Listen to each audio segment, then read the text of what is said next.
আমার তো মনে হচ্ছে আমি এখন পুকুরে ঝাঁপ দিই, তবুও এই সাঁতরাই। আমি থাকতেও পুকুরে ঝাঁপ দিতে ইচ্ছে করছে। না, ঝাঁপ দিতে ইচ্ছে করতেছে, তোমার নিয়েই ঝাঁপ দিতে ইচ্ছে করতেছে। তো আমার মনে হলো এটা তো অসম্ভব কিছু না, এটা সম্ভব। এখন আমাদের তো পত্রিকার জন্য একটা নাম ঠিক করা দরকার। এখন সেই নামটা ঠিক করার জন্য এটা তো একটা বিষয়টা গবেষণালব্ধ হলে ভালো হয়, গবেষণা করা উচিত আমার কাছে। অবশ্যই নামটাই তো আসল, আমাদের তো প্রথম পত্রিকার জন্য নামটাই জরুরি। নাম নিয়ে তো গবেষণা টবেষণা করার তো কিছু নেই, এটা নাম দিয়ে দিলেই হয়। এটা নামে কি আসে যায়? কি বললি তুই এটা? ওরে শোন, এটা তো নাম তো একটা আইডেন্টিটি। এরকম শিশুতোষ কথাবার্তা বললে তো চলবে না।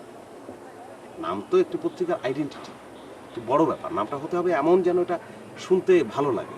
হ্যাঁ, নামটা আসল না, কারণ পত্রিকার নামটাই তো আসল। পত্রিকার সম্পাদক পাল্টে যেতে পারে, প্রকাশক পাল্টে যেতে পারে, নাম কিন্তু কখনোই পাল্টায় না। কোনো কাগজে আমরা দেখিনি যে নাম পরিবর্তিত হয়েছে। নাম কিন্তু একটাই থাকছে, যার ফলে নামটা আমাদের প্রথম ঠিক করে ফেলতে হবে, তারপর আনুষঙ্গিক যা যা কাজ আমরা করে ফেলতে চাই। তো এখন আমি যেটা বলতে চাচ্ছিলাম যে তোমাদের মাথায় কি কোনো ধরনের মানে পরিকল্পনা নামের ব্যাপারে আসে? কোনো নাম ভাবছো তোমরা?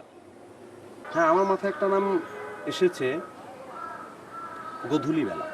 গোধূলি বেলা? গোধূলি বেলাটা মায়া মানুষের নাম মনে হচ্ছে।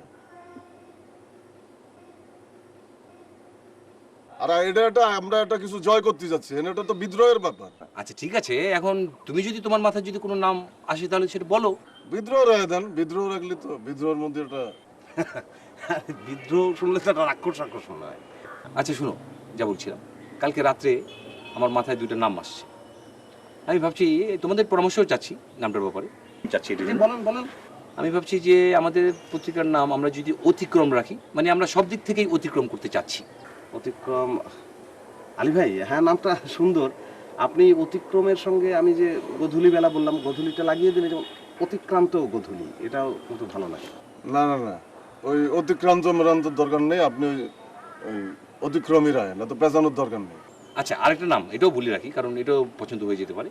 এটা তো যদি হয় তো হবে, আর তা নাহলে আমাদের আরেকটা নাম আমার কাছে মনে হয় যে এটি যদি আমরা রাখতে পারি, সেটা হলো অনিয়মিত যাত্রা।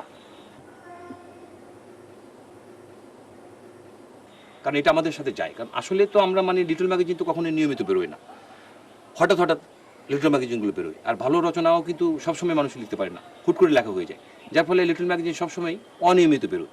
কিন্তু আমরা চাচ্ছি যে অনিয়মিত কাগজের নাম রাখবো আমরা ঠিকই, অনিয়মিত যাত্রা, কিন্তু আমরা নিয়মিত কাগজটা বের করবো। এটাই ভালো হয়েছে, অনিয়মিত যাত্রা আপনি যেভাবে বুঝলেন তাতে। হ্যাঁ, অনিয়মিত যাত্রা, হ্যাঁ এটা সুন্দর। হ্যাঁ, জায়গাটা অনেক সুন্দর, তার চেয়ে তুমি বেশি সুন্দর। আমার তো মনে হচ্ছে আমি এখন পুকুরে ঝাঁপ দিই, তবুও এই সাঁতরাই। আমি থাকতেও পুকুরে ঝাঁপ দিতে ইচ্ছে করছে। না, ঝাঁপ দিতে ইচ্ছে করতেছে, তোমার নিয়েই ঝাঁপ দিতে ইচ্ছে করতেছে, সাঁতরাতে ইচ্ছে করতেছে। তুমি এত দূরে বসে আছো কেন মাতিন ভাই? কাছে আসো, আসো।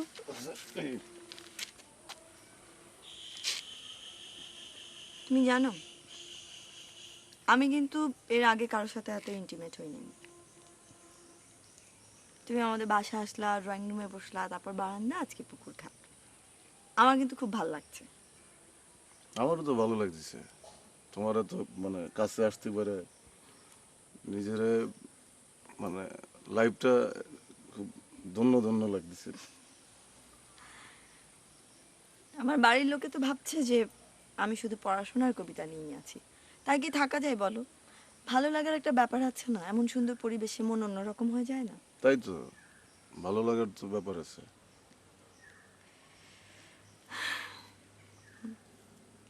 সবাই মনে করে কবিরা মনে হয় কিছুই বোঝে না, অনেক সহজ সরল। না, সবাই ভুল মনে করে। মানে কবিরা যে অনেক কিছু করতে পারে এবং অনেকের চাইতে তোমার আরো মানে বেশি করতে পারে, এই সম্পর্কেই ধারণা নেই লোকজনের। বুঝতে পারিস? তোমাকে আমার কেন এত ভালো লাগে জানো? তুমি না ভীষণ সরল, সব কথা কেমন করে বলে দাও। হাতটা ধরো তো। গফুর মিয়া, গফুর মিয়া, শুনেন, পৃথিবীতে ব্যবহার হলো সবচেয়ে মনোরম জিনিস। আমাদের রেণুকাদি, আমাদের খোদেজা আপা, আমাদের মেশিনম্যান আজগর, এদের সাথে ভালো ব্যবহার করবেন, ঠিক আছে? আর আমি যদি কখনো আপনার সাথে আমার অজান্তে কোনো খারাপ আচরণ করে থাকি আমাকে ক্ষমা করে দেবেন। কি করছেন আপনি এসব? আমি তো কিছু বুঝতে পারতেছি না। আপনাকে মুক্ত করে দিয়ে গেলাম।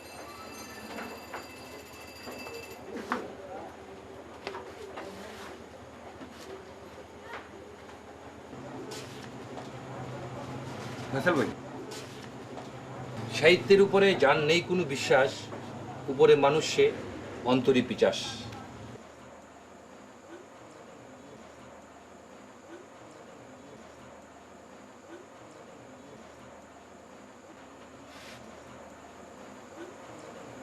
আমি আপনার সঙ্গে এমন কোনো ব্যবহার করিনি যে আপনাকে এই ধরনের সিদ্ধান্ত নিতে হবে।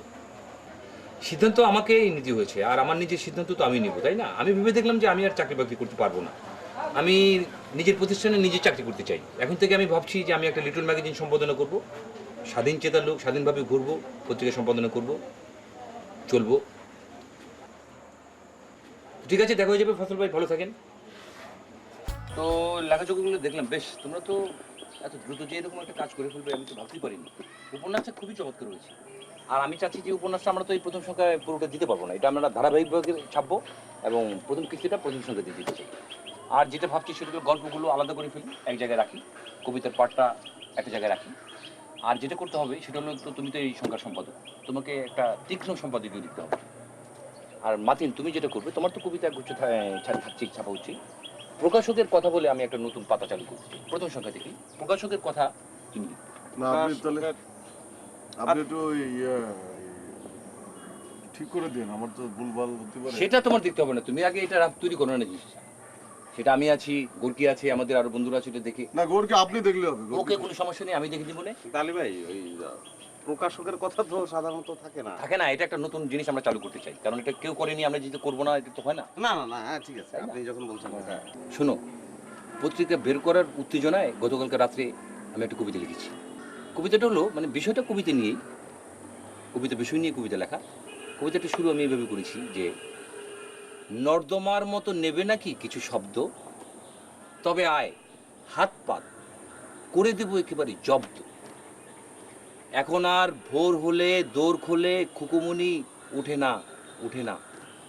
ওই ডাকে জুই শাকে ফুলকলি ছুটে না, ছুটে না। এই বুকে গাঢ় পাহাড় কতদিন দেখি না, দেখি না। পাখিওয়ালা খাম হয়ে কতদিন আসে না, আসে না। কবিতা কি লিপস্টিক, কত দাম, অতএব মাপ চাই, কবিতা তো লিখি না। অদ্ভুত অদ্ভুত অসাধারণ অসাধারণ লেখা লিখে অসাধারণ।